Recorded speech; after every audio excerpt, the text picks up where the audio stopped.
Karena sebetulnya orang itu bahagianya itu ada di dalam hati. Dan ini kita bawa kemana-mana. Jadi nggak susah menemukan surga. Ada masalah, Allah lebih kuasa, makhluk tidak kuasa. Ada masalah, kita bilang Allah maha besar, masalah saya kecil dibandingkan Allah. Kita kan dipelihara Allah, terus ngapain kita khawatir?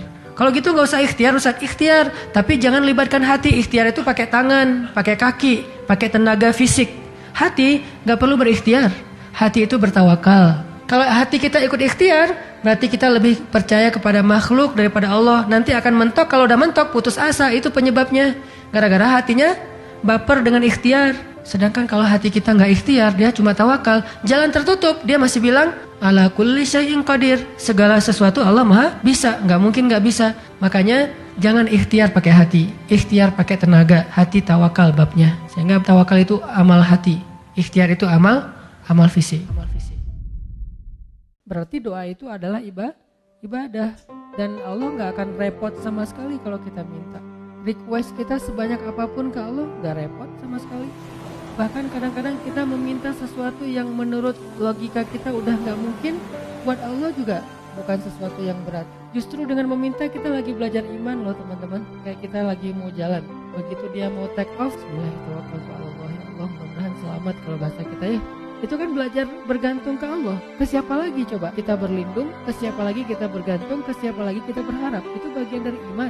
Jadi makin sering berdoa, kita makin sering belajar gantung, kayak manja gitu ke Allah. Dan memang harusnya kayak gitu. Ya Allah saya ada ini, Allah ada itu.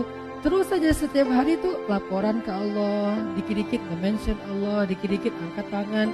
Berharaplah kebaikan-kebaikan sebanyak apapun dari Allah, itu nggak ngerugiin Allah, Karena makna ikhlas itu bukan tidak berharap apa-apa. Makna ikhlas itu berharap hanya kepada Allah. Karena kalau sampai kita nggak berharap surga, nggak berharap dibebaskan dari azab neraka, nggak berharap dibantu oleh Allah, itu bukan ikhlas. Itu istaghna.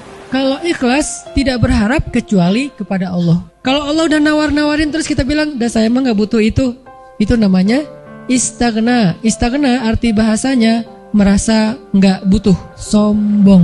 Berharaplah kebaikan-kebaikan sebanyak apapun dari Allah, itu nggak ngerugiin Allah. Sampai Nabi mengatakan, seandainya semua makhluk, semua manusia dari mulai Adam sampai manusia terakhir berkumpul, lalu mereka semuanya meminta kepada Allah kebaikan dan pertolongan, maka Allah memberikan semua permintaan mereka dikabulkan satu persatu sesuai dengan hajatnya, maka semua itu tidak mengurangi kebesaran Allah walaupun sekecil satu tetes air yang dicelupkan dengan ujung jarum ke dalam lautan.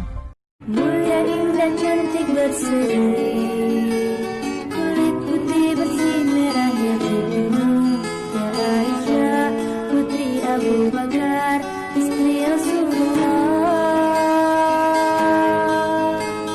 Sungguh sweet Nabi mencintamu, hingga Nabi minum di bekas hidungmu. Tiada marah, Nabi kan bermanja, mencuit hidungnya. Aisyah, romantisnya cintamu dengan Nabi, dengan baginda kau pernah main lari-lari, selalu bersama hingga ujung nyawa kau di samping Rasulullah. Aisyah, sungguh manis silak kasih cintamu, bukan persis